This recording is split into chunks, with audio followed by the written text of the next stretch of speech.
Hello everyone. So today we're going to talk about the books that I've been reading in the month of December, and I did put some of these in my overall year that I've read. Some I did finish after, so probably you'll not see anything.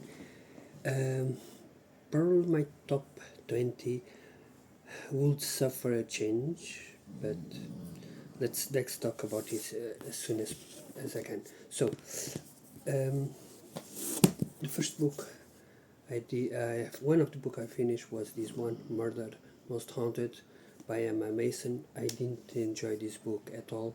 It was a badly written character book, to be honest. Didn't care about the main character. She's kind of odd. You know, the writer writes her as a fat person, and that's her characteristic basically. All throughout the book, there is some hints. She's fat. She's fat. She's fat.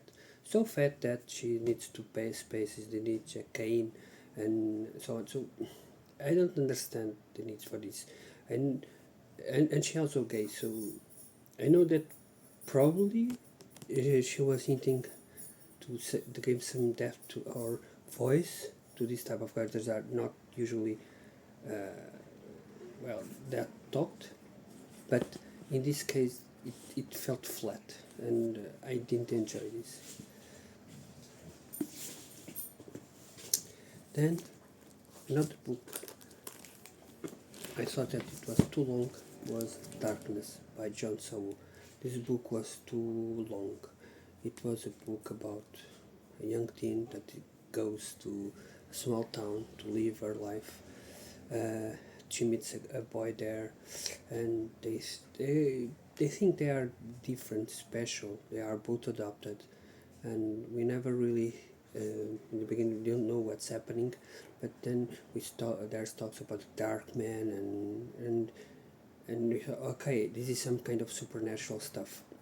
As the story progresses, we come to understand that this is not supernatural at all. There is an evil character there. It's doing something that, well, it's not that normal, doing to the kids something stuff, and the people of the city or this town or whatever, they are basically raising these men children because they they have disappeared. The reason behind all of this is kind of odd. So basically, and this is a minor spoiler, but you won't read this book. Um, Basically, it's still something from these kids from like something here in the chest. I don't know the name. It's like a very non-talk thing that we have within ourselves, and he steals that because he understands that it gives lives. It's addictive, but it gives lives. So he basically used that to prolong his life, and the other people in the town, why I don't know, but basically does that. After removing that from the kids, basically he just let them live. Why? Why not kill? Because he basically kidnapped these children. I don't understand the reason behind. And these children, in some way, they feel connected to this guy. It's very odd, very strange. I think that this book should have been like a novella length and not this 300-page book. It took me like 15 days to read it. It was one of the most boring books I read. Then I read an oldie, Bats Out of Hell by Guy N. Smith, and this one was fast paced. It's around 150 pages about these bats that come out from a laboratory, and basically whatever they touch they kill or make people as rabies. And then the government does something very strange, well, until 2019, which is lockdowns and so on. So people revolt, and well, it's that kind of scenario. It's kind of hard to read this because this book was written like in the 70s, so this lockdown were not recurrent or didn't exist, and he predicted people would revolt. And but here, but okay, other stuff happens in the world, but yeah. So yeah, This was a fast-paced novel, and I enjoyed. Although I think that the characters didn't behave as they should. This is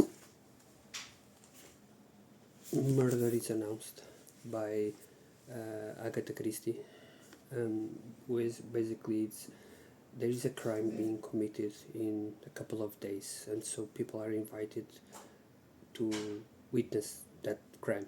Basically, that's it.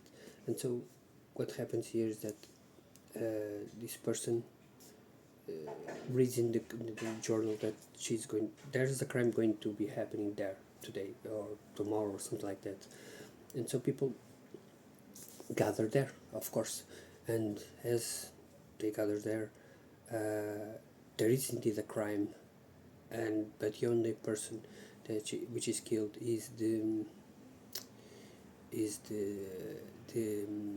the person that is going to kill other, and that's it, the story. Then other people start dying, and yeah. And so I think so basically other people start dying, and so we must follow the leads that lead to what's happening there, who's killing this person. There is no hint to who is doing the murders. I found this book very interesting, to be honest. I really enjoyed, because it's another Miss Marple, although she's not bluntly there. It will offend some people, I guess, this book. Don't know, I'm not going to say why, but it's going to offend some people. But book is very good. I really enjoyed this Agatha Christie novel. It's not the best of her, it's nothing like that, but it's a solid 3 out of 5, 4 stars, because there are some, for a Miss Marple book, I would opt for more Miss Marple. That's it. Alien or 2. This is a Tim Curran novel which I read. I read the first one like a few months ago. Sorry, early this year, I guess, if not mistaken. And then I start reading this one, because I did enjoy the other one.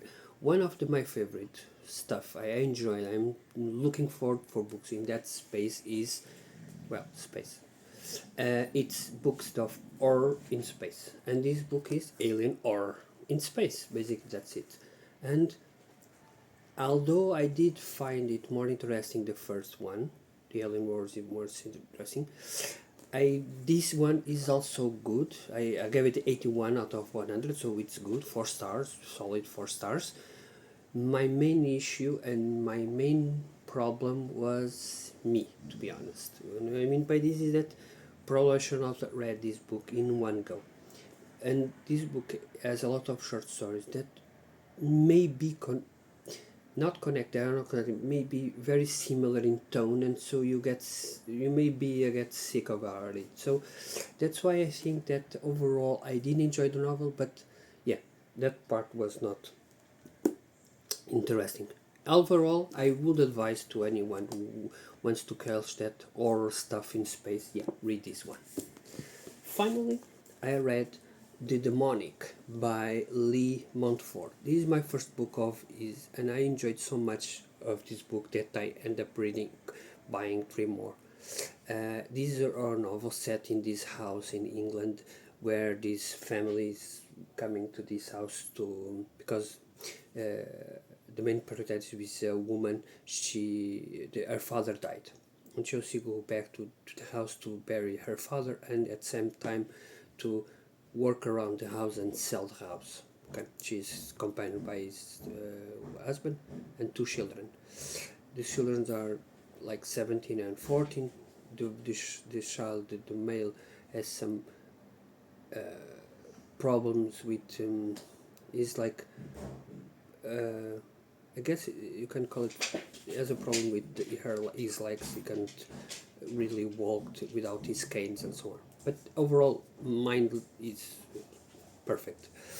And this person is coming to this place after being, well, mistreated and having some violence to her father towards her. and so she's reluctant going there. Her husband is very supportive and so on, and then we start seeing changes as the page progress, mainly with her husband. The kids start seeing stuff, but they are more science based, so they think, okay, maybe imagine things or something like that. But things don't go well, and things start to happen and escalate very rapidly. And we know there is supernatural stuff doing there, and they explain it overall. But it's so good to see these jump scares, but with meaning, to see these the mind of the people changing in one book. So good, this character development of the mind of him, the husband, and also the children. Her not as much, but the children as well. So good. I really enjoyed, and hats off to Lee for not going to the easy way to let everyone live and have a happy ending, and he gave it a a bad ending, to be honest. Some survive, but it's a bad ending, and it was so good. And I see the ending, the last line, it gives you like a ham. Okay, fuck, what? And it ends the story. It's so good. I really enjoyed it. It's 240 pages or so. You can read it in 2 or 3, 1 day, 2 days, or something like that. There's also two short stories by Norman Turrell, The Muse, and The Haunting of Elderfield Hall by Raven Blackwood. I will not talk much about it, although I did enjoy the first one, not the second one. Now, what am I reading? Today is the 29th, so I'm not going to post anything afterwards because I may not be able to record it. But I'm currently in the middle of this one, The Auctioneer by John Sampson. I may finish up until the 31, that's my goal at least. I'm also another one reading, but this one I will definitely not finish, which is Iron Guard Mark Shop.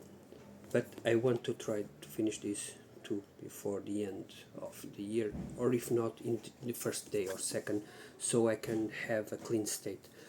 The only book I will transition to the next year is going to be The Border by Robert McMahon. I didn't give up on this book, although I'm 152 pages in, so who knows. And next video I'm going to talk about the books I'm going to read in January. Then I'm going to post that video, and that from that moment on I'm going to post one video, 2 videos per month basically. One, what I'm going to read, and what I have read. Probably the same one. I don't know. I want to. These videos don't really. I mean, most people don't watch this kind of videos. My videos at least, and so I maybe tone down a bit on the videos instead of a weekly update, doing bi-weekly or something like that. It's just 2 or 3 videos per month, and that's it. But yeah, I'm going to show you the 6 books I'm going to read. Well, yeah, thank you.